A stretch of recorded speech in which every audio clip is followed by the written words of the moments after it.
Have you heard the news? Genshin Impact's developer, HoYoverse, has been hit with a massive $20 million fine by the FTC, and they're now facing some major restrictions on how they handle loot boxes, or something we players know better as Gacha. This could mean some big changes to the game's future, and I wanted to break it all down for you. In today's video, we'll dive into why this happened, how it affects us as players, and what it could mean for the Gacha system in Genshin and beyond. Whether you're a casual player or someone who pulls on every banner, this is something you won't want to miss. So, let's get into it. On January 17th, the FTC announced that HoYoverse would pay a $20 million fine and face new restrictions on selling loot boxes to kids under 16 without parental consent. This all started because of allegations that HoYoverse misled players, especially children, about the real costs and odds of pulling rare 5-star characters. If you've ever wished on a banner only to feel like you were throwing money into a bottomless pit, you know exactly what they're talking about. But here's the kicker. The FTC says the system was specifically designed to confuse players, with virtual currencies and exchange rates making it hard to know how much you were actually spending. On top of that, they violated the Children's Online Privacy Protection Act by collecting data from kids under 13 without parental consent.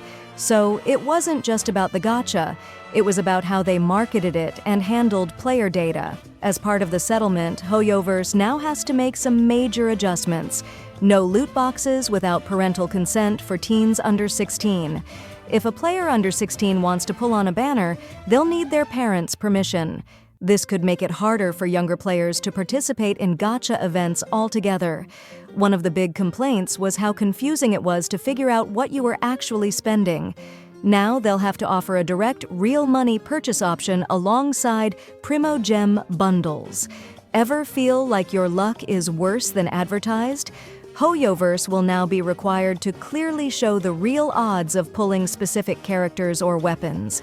These changes aim to make the gacha system less predatory and more straightforward for players, especially younger ones. Let's be honest, one of the most frustrating parts of Genshin Impact's gacha system is trying to figure out how close you are to hitting pity. I can't be the only one who's gone into the wish history and manually counted every single pull, right?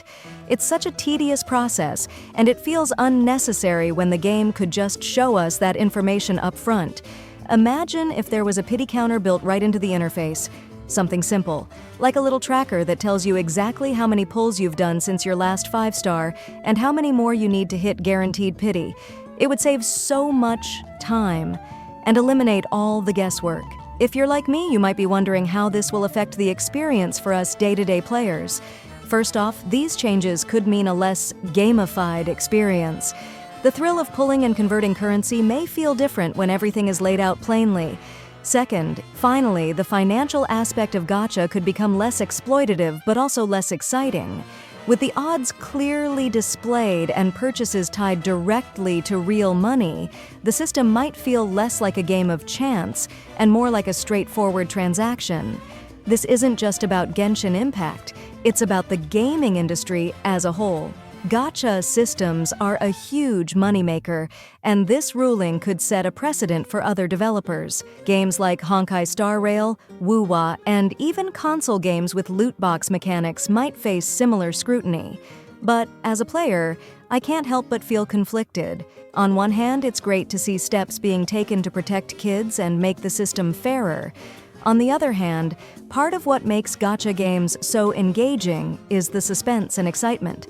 Will this strip away too much of that? Lastly, I want to clarify that the information I've discussed is specifically tied to the United States and recent FTC rulings. So, when can we expect these changes to roll out? The settlement still needs to be approved by a federal judge, but once it's finalized, HoYoverse will need to act fast to comply. It's likely we'll see these updates implemented in Genshin and other games within a few months. For now, it's worth keeping an eye on how this plays out. Will HoYoverse adapt in a way that keeps players happy while meeting the FTC's demands? Or will this mark a turning point for gacha games as we know them? Do you think the changes will make Genshin Impact a better game? Or do you worry it might lose some of its charm? And how do you feel about the $20 million fine? Do you think it's enough to send a message to developers or just a drop in the bucket for a company like HoYoverse? Let me know in the comments. And if you found this video helpful or interesting, don't forget to like, subscribe, and hit that notification bell. Thanks for watching, and I'll see you in the next one. Save up to 23% on Mavuika banner at lootbar.gg. All you need is your UID and server. The link is in the description.